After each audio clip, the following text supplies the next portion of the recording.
नमस्कार. तरुणाई म्हणजे सळसळता उत्साह, ऊर्जा आणि सारे अवकाश कवेत घेण्याची महत्वाकांक्षा. या उत्साह, उर्मी आणि ऊर्जेच्या बळावर प्रत्येक काळातील तरुण पिढीच्या हातून काही सृजनात्मक घडत असते, नवनिर्मिती होत असते. स्वामी विवेकानंद म्हणायचे, तुमच्या देशातील तरुणाईच्या ओठांवर कोणतं गाणं आहे हे सांगा, मी तुमच्या देशाचं भविष्य सांगेन. तरुणाईच्या मनात जे धुमसत असतं ते गाणं म्हणून त्यांच्या ओठांवर येतं. सहसा आपल्या लक्षात येत नाही, पण आपल्या सभोवतालच्या जगात अपरिमित उत्साह घेऊन ही ऊर्जेची बेट वावरत असतात. कुणी लेखक म्हणून शब्दातून व्यक्त होत असतं, कुणी कवी म्हणून रसिकांच्या मनावर गारूड करत असतं, कुणी पत्रकार म्हणून दुर्लक्षित जनसामान्यांच्या प्रश्नांना वाचा फोडत असतं, तर कुणी लघु उद्योजक म्हणून नव्या निर्माणाची धडपड करत असतं. कुणी डॉक्टर म्हणून समाजाच्या आरोग्याची चिंता वाहत असतं, तर कुणी अभियंता म्हणून रचनात्मक उभारणीच्या कामात गढून गेलेलं असतं. कुणी शिक्षक, प्राध्यापक म्हणून विद्यार्थी जीवनाला आकार देत असतं, तर कुणी संशोधक म्हणून व्यासंगाच्या महासागरात मुसाफिरी करत असतं. कुणी आपल्या चिंतनशील भाषण प्रवचनाच्या माध्यमातून लोकमानस घडवत असतं, तर कुणी स्पर्धा परीक्षांची गांभीर्याने पूर्वतयारी करत नव्या प्रशासनाची परिभाषा तयार करत असतं. खर तर अशा या तरुणाईचा संघर्ष, यश, कर्तृत्व सारच प्रेरणादायी असतं. पण आपण उथळ पाण्याला खळखळाट फार असे त्यांचे सदोष मूल्यमापन करत एकतर त्यांच्याकडे दुर्लक्ष करतो, नाहीतर त्यांना अनुल्लेखाने मारतो. टीका करायची असली तरी हरकत नाही, पण निदान त्यांच्या मनात काय खळबळ चालू आहे हे समजून घेणे आवश्यक नाही का?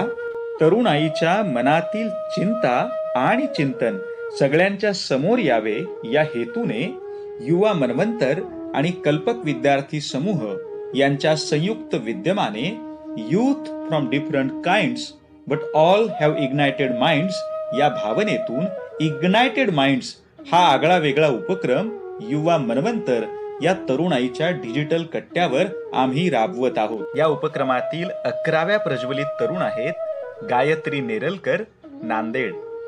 सर्वसाधारणपणे ज्या वाटेकडे कुणी वळत नाही ती निवडून तिला हमरस्ता बनवणे ही गायत्रीची बालपणापासूनची सवय. याचेच प्रत्यंतर तिच्या शैक्षणिक वाटचालीतूनही दिसतंय. 10वी-12वीच्या परीक्षेत छान गुण मिळवल्यानंतरही वैद्यकीय किंवा अभियांत्रिकी अशा पारंपरिक शाखांच्या वाटेकडे न वळता तिने हॉटेल अँड टुरिझम मॅनेजमेंट ही वेगळी विद्याशाखा निवडली.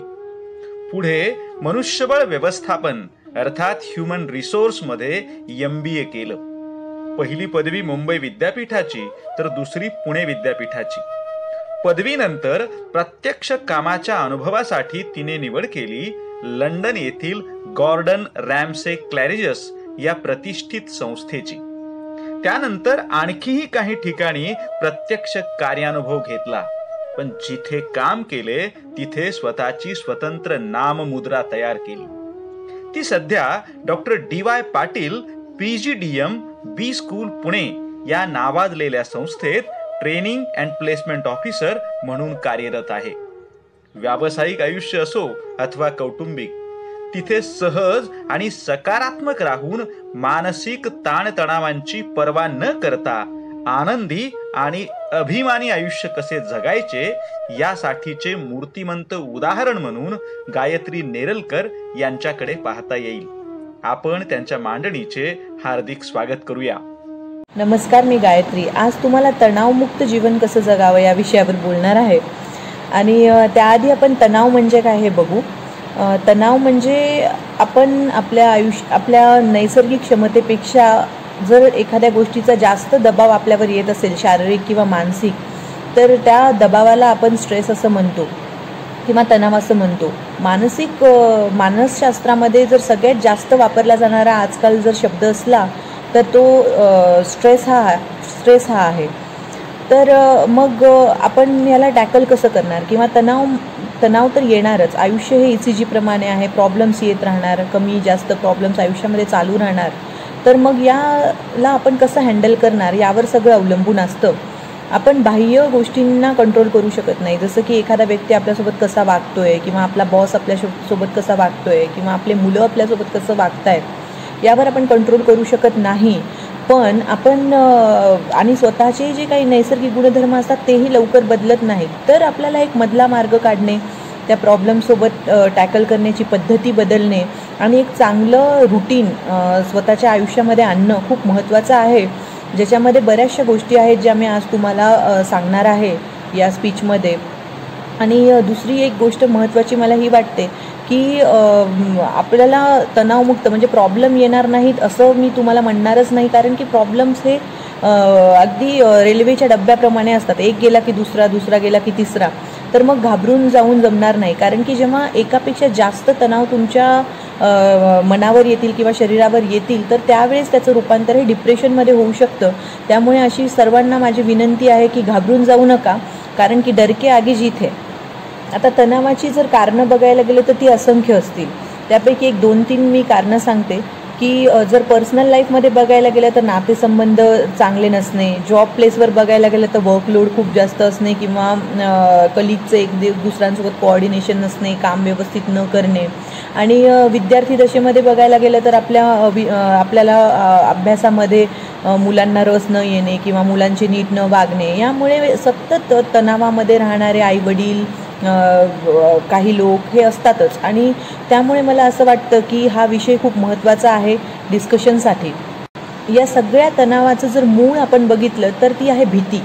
जेव्हा आपण घाबरतो, जेव्हा आपल्याला आपल्या जवळच्या लोकांची काळजी वाटते आणि आपल्याला भीती वाटते, आणि ही भीती जेव्हा खूप जास्त वाढते तेव्हा त्याचं रूपांतर हे स्ट्रेसमध्ये होत असतं. त्यामुळे घाबरून जाणे हा कुठल्याही प्रॉब्लेमचा मार्ग नाही आहे असं मला वाटतं. बेसिकली तणाव हे 2 प्रकारचे असतात, पॉझिटिव्ह आणि निगेटिव्ह. जसं की सकारात्मक तणाव. मग सकारात्मक तणावाची काही उदाहरणं मी तुम्हाला सांगू इच्छिते.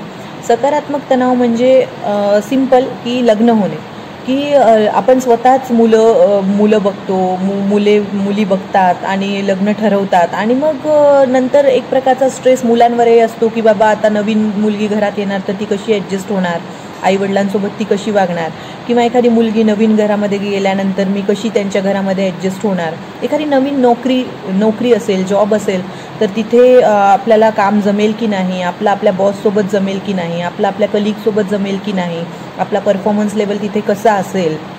हा झाला सकारात्मक तणाव. त्याचप्रमाणे मुले जन्माला घालणे, की प्रत्येकाला वाटतं की आपल्याला मुलगा किंवा मुलगी असावी, पण ते होत असताना एक रिस्पॉन्सिबिलिटी असते, फीस खूप वाढलेल्या आहेत आणि मग ते आपल्याला जमेल की नाही. असे खूप सारे सकारात्मक तणाव आपल्या आयुष्यात असतात जे आपल्याला आपल्या आयुष्यामध्ये एक ध्येय गाठण्यासाठी मदत करतात, आपली प्रगती होण्यासाठी मदत करतात, आणि ते थोडेफार असणं आवश्यक आहे, कारण की ते तणाव तुमच्या आयुष्यात नसतील तर तुमची प्रगती होऊ शकत नाही. अगदी त्याचप्रमाणे जे नकारात्मक तणाव असतात ते मात्र आपल्याला डिप्रेशनमध्ये जाण्यासाठी खूप म्हणजे आपल्याला डिप्रेशनमध्ये नेऊ शकतात. जसं की अचानक घरामध्ये कुणाची तरी डेथ होणे, आपला डिवोर्स होणे, आपलं सेपरेशन होणे, किंवा अचानक घरामधला मोठा व्यक्ती आजारी पडणे, अशा विविध प्रकारचे जे निगेटिव्ह स्ट्रेस आहेत. काही लीगल प्रॉब्लेम्स येतात आणि ज्यामुळे तुम्ही निगेटिव्ह स्ट्रेसमध्ये जाता आणि त्यामुळे नकारात्मक तणावामुळे तुम्ही डिप्रेशनमध्ये देखील जाऊ शकता. त्याचा तुमच्या मनावर आणि तुमच्या शरीरावर खूप वाईट परिणाम होऊ शकतो. खूप सारे डिसीजेसला तुम्हाला सामोरं जावं लागतं, जसं की हार्ट अटॅक असेल, ब्रेन हॅमरेज असेल, किंवा BP असेल, शुगर असेल, असे खूप छोटे मोठे असे आजार तुम्हाला तुमच्यावर येऊ शकतात. आणि त्यामुळे मला असं वाटतं की प्रत्येकाने प्रॉब्लेम्सला हँडल करणं लवकरात लवकर शिकून घेतलं पाहिजे, त्याला टॅकल करणं हिमतीने पुढे जायला पाहिजे, आणि आपल्या आयुष्यामधला स्ट्रेस हा कमीत कमी करण्यासाठी तुम्हाला त्याची मदत होऊ शकते. आपण आपलं आयुष्य जगत असतो तेव्हा आपल्या आयुष्यामध्ये सुख येणारच, दुःख येणार, प्रॉब्लेम्स येत राहणार, पण मग ते प्रॉब्लेम्सला तुम्हाला डील करणं, तुम्ही त्यावेळेस तुमचा पॉझिटिव्ह ॲटिट्यूड ठेवणं, त्याला वेगळ्या अँगलनी बघणं खूप महत्त्वाचं आहे. काही जण हे व्हिडिओ बघत असताना म्हणत असतील की मॅम हे सांगणं सोपं आहे पण करणं अवघड आहे. तर असं काही नाही आहे. जेव्हा एखादी गोष्ट आपल्याला माहीत असते ते थेरॉटिकली, जेव्हा ती प्रॅक्टिकली आपल्याला आपल्या लाईफमध्ये हे करायची असते, रुजवायची असते, तेव्हा ती खूप जास्त अवघड असते, मला माहिती आहे. पण ते इम्पॉसिबल नसतं, तुम्ही ते करू शकता. आज जे पण कोणी हे व्हिडिओ बघत असतील त्या प्रत्येकाला मला वाटतं काही ना काही प्रॉब्लेम्स असतील. असा एकही व्यक्ती हा व्हिडिओ बघणारा नसेल ज्याला प्रॉब्लेम नसेल. काही जणांना घरामध्ये पैशाची कमी असेल, काही जणांना शिक्षणाची कमी असेल, काही जणांचं एक दुसऱ्यांसोबत जमत नसेल, काही जणांना नोकरीवर अपयश येत असेल, काही जणांना नोकरीच लागत नसेल, काही जणांना आपल्या बहिणींचं लग्न जमत नसेल, काहींचं स्वतःचं जमत नसेल. असे असंख्य प्रॉब्लेम ह्या व्हिडिओ बघणाऱ्यांमध्ये प्रत्येकाला असतील. तर मग काहीच लोक डिप्रेशनमध्ये का जातात याचं मूळ आपण आज बघणार आहोत. आणि कधीकधी आपण उगाच आपल्या आयुष्यामधला स्ट्रेस वाढवून घेत असतो. याचं एक उदाहरण, मला माझं पर्सनल उदाहरण द्यायला मला आवडेल की मी एक नवीन नोकरी जॉईन केली, नवीन जॉब जॉईन केला आणि अगदी तिसऱ्याच दिवशी माझी कंप्लेंट पडली की व्हॉट एव्हर जी काय असेल माझी कंप्लेंट. आणि रात्रभर मी घाबरले, माझ्या आईवडिलांना मी ती गोष्ट बोलले, थोडीफार मी टेन्शनमध्ये आले. मग माझ्या मुलीवर माझी चिडचिड झाली, अशी होते, नॉर्मली होऊ शकते कुणालाही. आणि मग दुसऱ्या दिवशी जेव्हा मी कॉलेजमध्ये रिटर्न गेले त्यावेळेस माझ्या लक्षात आलं की मी जेवढा स्ट्रेस या पर्टिक्युलर गोष्टीचा घेतला आहे तेवढी मोठी ती गोष्ट नाही आहे. आणि त्यांना हे पटलेलं आहे की यामध्ये माझी काही चुकी नव्हती. आणि मी खूप जास्त विचार करून माझी पूर्ण एक रात्र घालवली, समोरच्यांनाही मी घाबरवून टाकलं, स्वतःही मी घाबरले. तर याचं मला मेन तुम्हाला हे सांगायचं आहे की आपण त्या गोष्टीला न समजून घेता जेव्हा आपण ॲनालिसिस करायला लागतो आणि डायरेक्ट आपण जेव्हा त्याचं कन्क्लुजनवर जातो किंवा डायरेक्ट आपण ठरवून टाकतो की आता असं असं होणार, मी नवीन आहे, माझी नोकरी जाते वाटतं, असं आपण ठरवलं की मग प्रॉब्लेमची सुरुवात होते आणि आपल्याला त्याला डील करायला कुठे ना कुठेतरी चुकतो. आपण आपला स्ट्रेस तेव्हाच कमी करू शकतो जेव्हा आपण आपल्या प्रॉब्लेमकडे एखाद्या वेगळ्या अँगलनी बघतो, पॉझिटिव्ह ॲटिट्यूडनी बघतो. आपण आपल्या दुःखाला जास्त काय कवटाळून बसत नाही आणि आपण त्या गोष्टी सोडून द्यायला शिकतो. त्यावेळेसच आपल्याला आयुष्यामध्ये स्ट्रेस कमी व्हायला मदत होते. फक्त एकच गोष्ट लक्षात ठेवा तुम्ही सगळेजण की माझी आई म्हणायची की तुमच्या या नवीन गाण्यांना ना फार अर्थ नाही आहे. आमची जुनी गाणी जी आहेत ती फार अर्थपूर्ण आहेत. तर त्याच्यामधलं एक सॉन्ग मला या पर्टिक्युलर स्पीचमध्ये मला फार रिलेटेड वाटतं की आने वाला पल जाने वाला है, हो सके तो इसमें ज़िंदगी बिता दो, पल ये भी जाने वाला है. तर आपला जो आज आहे ते उद्या राहणार नाही, उद्या आहे ते परवा राहणार नाही, प्रॉब्लेम आहेत तर उद्या राहणार नाहीत आणि आपला आनंद असेल तोही फार काळ टिकणारा नाही आहे. त्यामुळे change is constant and change is permanent. So मला असं वाटतं की दुःखाला कवटाळून बसू नये आणि आयुष्यामध्ये स्ट्रेस घेऊ नये आणि आयुष्यामध्ये पुढे पडत राहावं.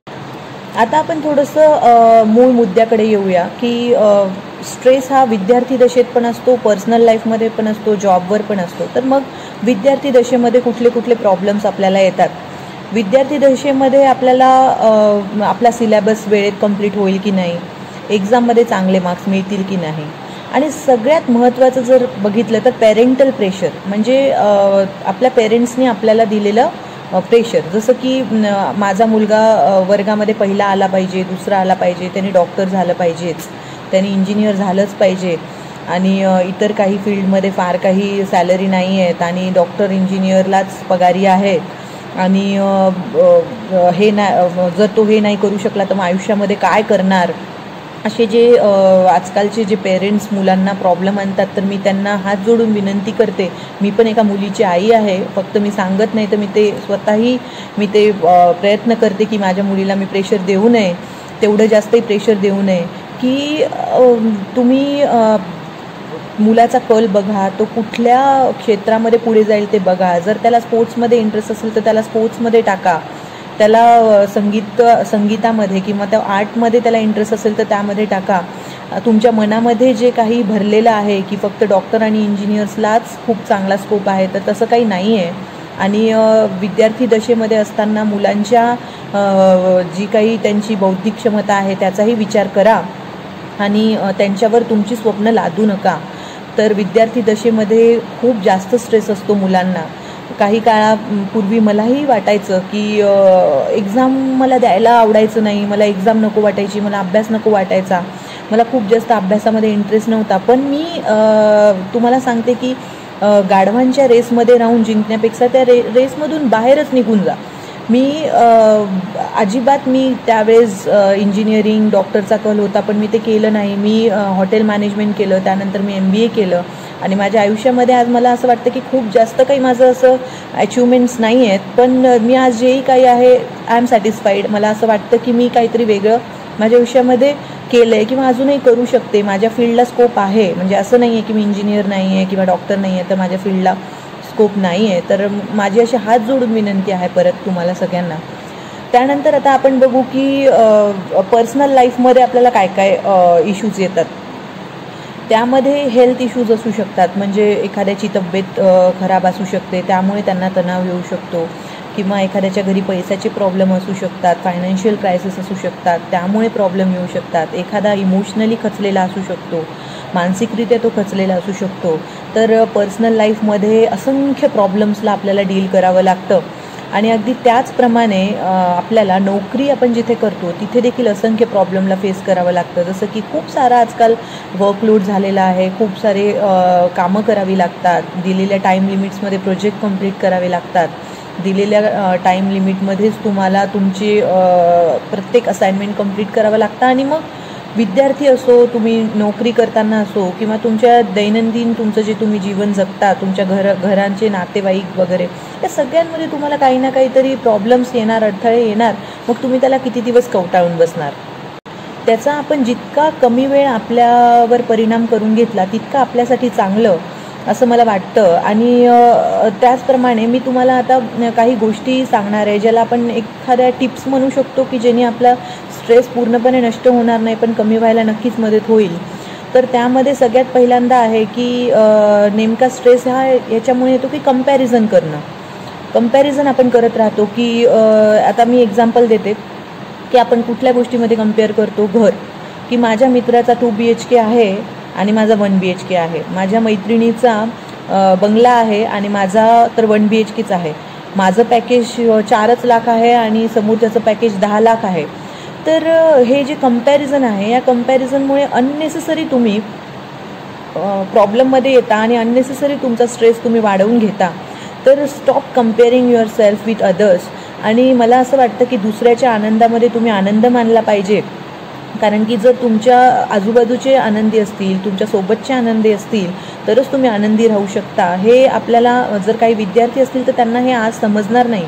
त्यांना हे जेव्हा ते एक्सपिरियन्स्ड होतील, जे अनुभव घेतील, त्यावेळेस त्यांना नक्कीच समजेल की अगर आपका सराउंडिंग अच्छा है तो ही आप खुश रहोगे, otherwise it is not possible.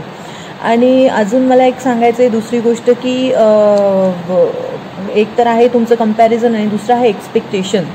की समोरच्या व्यक्तीकडून जर तुम्ही अपेक्षा केल्या, अगदी तो तुमचा मुलगा किंवा मुलगी असेल तरीही कालांतराने तुम्ही त्यांच्याकडून अपेक्षा करणं चुकीचं आहे.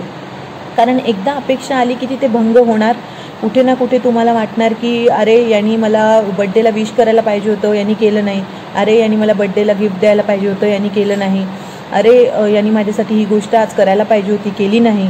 किंवा एखाद्या मुलांनी मला म्हातारपणी सांभाळलंच पाहिजे. मी आज प्रत्येक पेरेंट्सला, मी पण आज एक पेरेंट आहे, मी पण एक मुलीची आई आहे आणि मी तुम्हाला सांगते की आपल्या मुलांकडनं देखील तुम्ही अपेक्षा करू नका. त्यांनी जर तुमच्यासाठी काही केलं तर उत्तम, नाही तर तुम्ही तुमची सोय करून घ्या. कारण की उगीचच त्या गोष्टी बोलून फायदा नाही आहे. तर आपल्याला आपले मार्ग काढणं जरुरी आहे. आणि त्यानंतर एक्सपेक्टेशनमध्ये आहे की तुम्ही की मला माझ्या कलिगनी माझ्या कामामध्ये मदत केली पाहिजे, मी त्याला त्या दिवशी त्यावेळेस केली होती, आता त्यांनीही केली पाहिजे.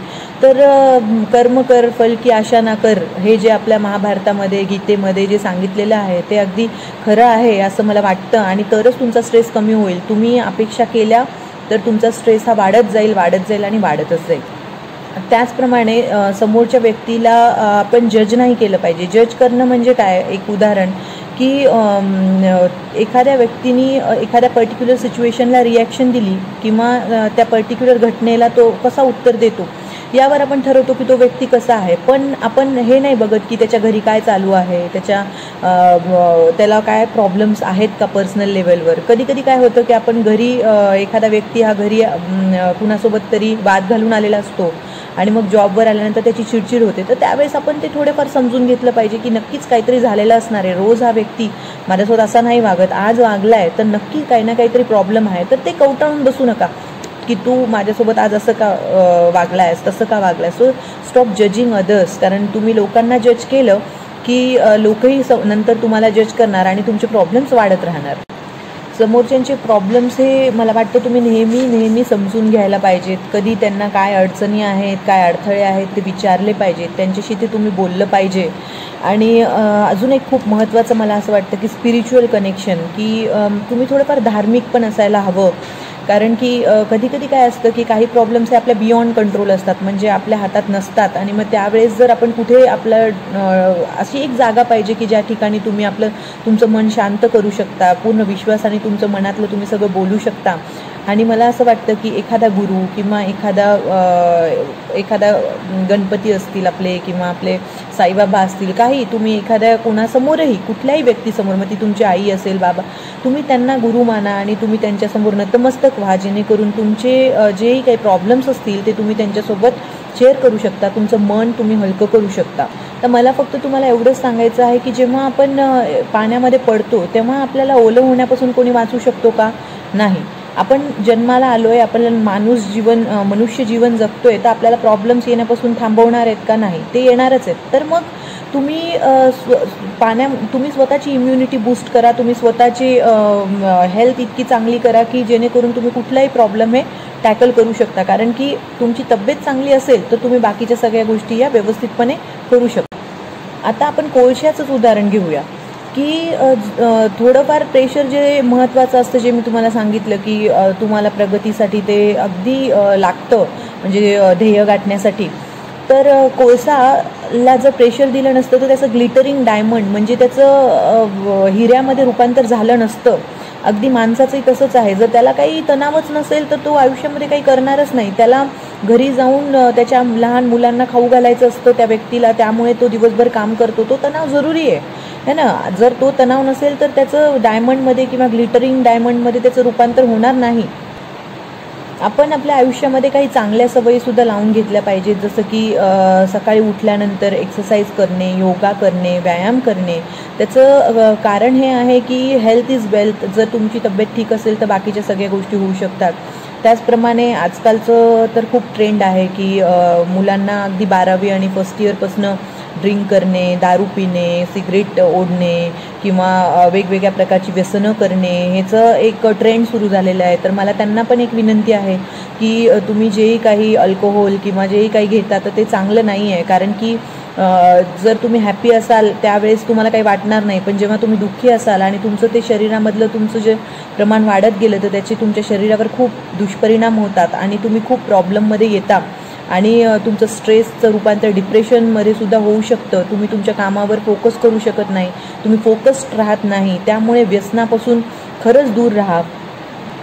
त्याचप्रमाणे बीइंग अन हॉटेल मॅनेजमेंट ग्रॅज्युएट, मी कुठल्याही टॉपिकवर जरी बोलत असले तरी मी तुम्ही काय खाल्लं पाहिजे आणि काय पिलं पाहिजे या विषयावर तर मी बोलतेच.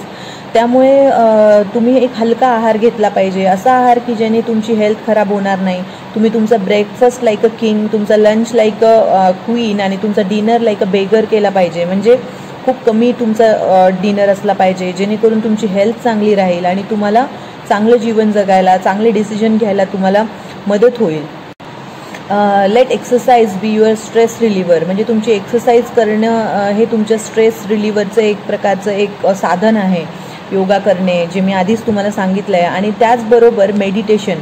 तर मी मेडिटेशनला तुम्हाला थोड्याशा वेगळ्या अँगलनी आज एक्सप्लेन करणार आहे किंवा माहिती देणार आहे की सकाळी उठून एक 10 मिनिट, 20 मिनिट, अर्धा तास ध्यान करणे म्हणजेच मेडिटेशन आहे असं मी म्हणणार नाही. गुरु गोपाल दास यांनी सांगितलेलं मी ऐकलं आहे आणि त्यांनी त्यामध्ये सांगितलं आहे की तुमच्या संपूर्ण आयुष्याकडे तुम्ही एक मेडिटेशन म्हणून बघा.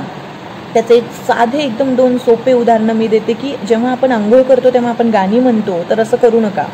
जेव्हा तुम्ही आंघोळ करता त्यावेळेस तुम्ही फक्त आंघोळच करा, गाणे म्हणू नका, कारण की ना तुम्ही ती अंघोळ एक्सपिरियन्स करू शकता ना तुम्ही ते गाणं एक्सपिरियन्स करू शकता. अगदी त्याचप्रमाणे जेव्हा तुम्ही टी व्ही बघता तेव्हा एकतर टी व्हीच बघा, न्यूजच बघा, नाहीतर मग तुम्ही जेवण करा. हे संपूर्ण तुमचं जे आयुष्य आहे या आयुष्याकडे तुम्ही एक मेडिटेशन म्हणून बघा. एक काम करत असताना अगदी ते काम पूर्ण करा आणि मग दुसरं करा. याला त्यांनी थोड्या वेगळ्या अँगलनी मेडिटेशनमध्ये त्यांनी सांगितलेलं आहे, जे मला एक्झाम्पल म्हणून तुम्हाला सांगणार महत्त्वाचं वाटलं. To become a stress reliever, हे तुम्हाला स्ट्रेस रिलीफ करण्यासाठी मदत करेल. तुम्ही ॲट अ टाईम जेवण पण करणार, टी व्ही पण बघणार, मोबाईल पण बघणार, मुलांना पण तुम्ही 2 गोष्टी सांगणार आणि त्यामुळे ना तुम्ही कुठल्याच गोष्टीवर व्यवस्थित फोकस करू शकणार नाही. त्याचप्रमाणे तुम्ही तुमचे जे काही दिवसभराची तुमची जी काही दिनचर्या आहे तर त्या दिनचर्येमध्ये तुम्ही प्रायोरिटी ठरवल्या पाहिजेत. त्या प्रायोरिटीमध्ये की सगळ्यात महत्त्वाचं काम माझं कुठलं आहे आज दिवसामधलं ते मी आधी केलं पाहिजे, त्यानंतर मी दुसरं तिसरं. कारण मग तुमचं ते जे काय म्हणतात सगळे कामं एकत्र येणार नाहीत किंवा वर्कलोड वाढणार नाही आणि तुम्ही प्रायोरिटीनी तुम्ही काम करायला शिकाल. प्लॅनिंग ज्याला म्हणतो आपण ती खूप महत्त्वाची असते. अगदी ती आपल्या घरच्या किचनपासून सुरू होते ते जॉब प्लेसवरती संपते. ठीक आहे. सो तुमची प्रायोरिटी ठरवा. तुमचं क्रमांक 1चं काम, क्रमांक 2चं काम तुम्ही ते ठरवा. त्याचप्रमाणे मला असं वाटतं की प्रत्येकाने आयुष्यामध्ये एकतरी छंद जोपासला पाहिजे जो तुम्हाला स्ट्रेस रिलीफ करण्यासाठी अतिशय कामाला येईल. जसं की जर कुणाला गाणी ऐकायला आवडत असतील तर त्यांनी ती दिवसामधनं ऐकली पाहिजेत. काही जणांना डान्स करायला आवडत असेल, नृत्य, तर त्यांनी ते शिकलं पाहिजे. काही जणांना गिटार वाजवायला आवडत असेल तर त्यांनी ते शिकलं पाहिजे. काही जणांना स्पोर्ट्समध्ये इंटरेस्ट असेल तर त्यांनी 1 तास त्याला दिला पाहिजे, जेणेकरून तुम्हाला तुमच्या स्ट्रेस कमी करायला त्याची मदत होते आणि त्यामुळे तुम्हाला तुमचं आयुष्य जगायला म्हणजे फक्त एक जे म्हणतात ना वर्क लाईफ बॅलन्स असणं, की मी काम पण करणार आणि माझ्या लाईफमध्ये मी थोडंफार माझ्या फॅमिलीलाही टाईम देणार आणि ज्यामुळे माझं संपूर्ण लाईफ हे बॅलन्स होऊन जाईल. ज्याला आपण HR मध्ये आमच्या एक कॉन्सेप्ट आहे की वर्क लाईफ बॅलन्स, की आजकाल लोकांचं ते होत नाही. सकाळी 7ला जातात आणि रात्री 10लाच घरी वापस येतात. त्यांना फक्त कामच ते करतात आणि लाईफ बॅलन्स करत नाहीत. सो मला असं वाटतं की वर्क लाईफ बॅलन्स केलं पाहिजे आपल्या. आणि हे कधी होऊ शकतं जेव्हा तुम्ही तुमचे काम हे प्रायोरिटीनी तुम्ही ठरवाल की क्रमांक 1वर मी हे काम करणार. म्हणजे काही जर कामांमध्ये जर एक व्यवस्थितपणा असेल तर तुम्ही तुमच्या टाईम लिमिटमध्ये ते काम पूर्ण करू शकता आणि घरी पण तुम्ही टाईम देऊ शकता. जेव्हा मी MBAमध्ये स्ट्रेस मॅनेजमेंट हा विषय शिकत होते अगदी तेव्हा आम्हाला 4 A's ऑफ स्ट्रेस मॅनेजमेंट शिकवले होते. 4 A's म्हणजे avoid, alter, acceptance and alter, की जे काही तुमचे अननेसेसरी काही जे अवॉइड करण्यासारखे, जे काही दुर्लक्ष करण्यासारखे जे काही प्रॉब्लेम्स आहेत ते दुर्लक्ष केले पाहिजेत. आणि आपण लोकांना नाही म्हणायलाही शिकलं पाहिजे, की बाबा एखाद्याला पैसे पाहिजेत आणि तुमच्याजवळ नाही आहे, तुमचा जवळचा मित्र जरी असला तरी त्याला नाही म्हणा. कारण की अननेसेसरी तुम्ही जर त्याला ते पैसे दिले आणि नंतर तुम्ही स्ट्रेसमध्ये आलात तर याला काही अर्थ नाही आहे. सो जर तुम्ही मदत करू शकत असाल तर नक्की करा, पण अननेसेसरी तुम्ही तुमचे प्रॉब्लेम वाढवून घेऊ नका. So I mean to say की learn to say no to the people. लोकांना नाही म्हणायला शिका, जे अत्यंत महत्त्वाचं आहे. त्याचप्रमाणे तुमचं जे काही सराउंडिंग आहे, तुमचं जे काही वातावरण आहे त्या वातावरणामध्ये पॉझिटिव्हिटी राहू द्या. अशा लोकांपासून दूर राहा ज्या लोकांमुळे तुम्हाला तुमच्या शरीरामधला स्ट्रेस वाढेल. काही लोक असतात त्यांच्यामध्ये मधून एक निगेटिव्ह वाईब्स येतात की या व्यक्तीसोबत तुम्ही राहिलं की तुम्हाला असं वाटतं की तुम्ही खूप छोटे आहात. अशा लोकांसोबत तुम्ही राहू नका. अशा लोकांसोबत तुम्ही राहा ज्या लोकांसोबत तुम्हाला चांगलं वाटेल, पॉझिटिव्ह वाटेल. तुम्हाला आयुष्यामध्ये 2 गोष्टी नवीन शिकायला मिळतील. त्यानंतर अल्टर द सिच्युएशन, म्हणजे आपल्याला सिच्युएशनमध्ये ॲडजस्टमेंट पण करता आली पाहिजे, कॉम्प्रोमाइज पण करता आलं पाहिजे. आपण शाळेत असताना आपण ती एक बकरीची एक गोष्ट बघितली होती की त्या दोघी समोरासमोर येतात. मग एक जण असं डिसाईड करतात की एक जण खाली बसणार, मग पहिली ब्रिज क्रॉस करणार आणि मग दुसरी. आणि मग ते लहानपणी आपण जे शिकलो होतो अगदी तेच आपल्याला आयुष्यामध्ये स्ट्रेस रिलीफ करण्यासाठी मदत करतं की कुठे ना कुठे आपण आपल्या आयुष्यामध्ये कॉम्प्रोमाइज केलं पाहिजे आणि ते आपल्यासाठीच चांगलं असतं. त्याचप्रमाणे आपले स्टँडर्ड्समध्ये सुद्धा ॲडजस्टमेंट करता आली पाहिजे, ज्याला आपण म्हणू शकतो की मला ही गोष्ट अशीच पाहिजे आणि मला ती त्या पद्धतीने मिळालीच पाहिजे. असं अननेसेसरी एक जो फोर्स असतो तो केला नाही पाहिजे. जर तुमच्या लक्षात आलं की समोरच्या व्यक्ती किंवा समोरच्या घरामध्ये त्या गोष्टी तुम्हाला मिळत नाही आहेत, समोरच्या ऑफिसमध्ये कंपनीमध्ये त्या गोष्टी मिळत नाही, तर थोड्याफार प्रमाणात का असे ना ते तुम्हाला तुमचे स्टँडर्ड्स चेंज करता आले पाहिजेत. नाहीतर तुम्हाला ती गोष्ट तर मिळणार नाही, प्लस तुमच्या डोक्यामधले विचारांचं जे प्रमाण आहे ते वाढत राहतं. तर तुम्हाला ते पण करता आलं पाहिजे. अजून एक मला उदाहरण द्यायला फार आवडेल की साधा जेव्हा ट्रॅफिक जॅम होतो तेव्हा लोक पॅनिक होऊन जातात की आता काय करायचं. तर मला त्यांनाही असं म्हणायचं आहे की ती ट्रॅफिक जॅम तुम्ही कंट्रोलमध्ये आणू शकणार नाही आहे, तर त्यावेळेस एखादं चांगलं रेडिओ स्टेशन ऐका आणि तुमचं मन शांत करा. कारण की किंवा एखादा व्यक्ती तुम्हाला गाडी चालवत असताना उगीच कुणीतरी कट मारून गेलं की आपल्याला चिडचिड होते की याला गाडी नाही चालवता येत का. तर ती चिडचिड करून काही फायदा होणार नाही आहे. तर तुम्हाला ती सिच्युएशन झाली आहे म्हणून किंवा ती गोष्ट घडून गेली आहे म्हणून ॲक्सेप्ट करणं आणि आपलं डोकं शांत ठेवणं, आपल्या डोक्यावर नेहमी बर्फाचा खडा ठेवणं, हाच एक पर्याय तुमच्यासमोर उरलेला असतो आणि ते तुम्ही तसं करायला पाहिजे.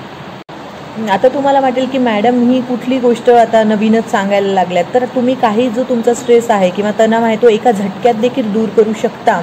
त्याचे काही प्रत्येकाचं वेगवेगळं असू शकतं. काही जणांना काही एखादा फोटो आवडता असेल तो बघायचा, किंवा एखादं आवडतं गाणं असेल तर ते ऐकायचं, किंवा एखाद्याला जादू की झप्पी म्हणतात ना, मिठी मारणं, हक करणं, या गोष्टी खूप महत्त्वाच्या आहेत स्ट्रेस रिलीफसाठी. तर सगळ्यात शेवटी कन्क्लूड करताना मला तुम्हाला हेच सांगायचं आहे की आपल्या आयुष्यामध्ये जे काही आपल्याजवळ आहे त्यावर फोकस करा. त्या गोष्टीवर नका करू ज्या गोष्टी तुमच्याजवळ नाही आहेत. Except the things that you cannot change. म्हणजे एखाद्याचा स्वभाव असेल, एखाद्यांचं बिहेवियर असेल, ते बाबा आई वडील आहेत की ते आता 70व्या वर्षी नाही बदलू शकणार, तर त्या जसे आहेत तसे त्यांना एक्सेप्ट करा. प्रत्येक प्रॉब्लेमकडे अपॉर्च्युनिटी म्हणून बघा. लोकांना माफ पण करायला शिका. आपल्या आजूबाजूच्यांसोबत संबंध चांगले ठेवा. आपल्या मैत्रिणींसोबत लंचला जा, डिनरला जा. आपले प्रॉब्लेम्स लोकांसोबत शेअर करायला शिका. कलिगसोबत वगैरे आपले चांगले रिलेशन बिल्ड करायला मदत होईल तुम्हाला. मूवी बघायला जा, डिनर डेटला जा, क्लब जॉईन करा. लोकांना अगदी स्वतःहून मदत करा. आणि या करोना काळामध्ये तर खूप जण हे मानसिक आणि फायनान्शियली म्हणजे पैशाच्या बाबतीमध्ये प्रॉब्लेममध्ये आहेत. काही जणांचे खूप सारे बिझनेस डाऊन आहेत. काही जणांचे घरचे लोक एक्सपायर झालेले आहेत. काही जणांच्या घरी पैशाचे प्रॉब्लेम आहेत. काही जणांच्या घरामध्ये लोक आजारी पडलेले आहेत. तर मला या सगळ्यांना एवढंच म्हणणं आहे की काळजी घ्या आणि ही वेळ परमनंट नाही आहे. वेळ जाऊ द्या. वेळ हे प्रत्येक प्रॉब्लेमचं सगळ्यात मोठं औषध आहे. आणि एवढंच लक्षात ठेवा की you don't always need a plan. Sometimes you just need to breathe, let go and see what happens. Bye bye, take care.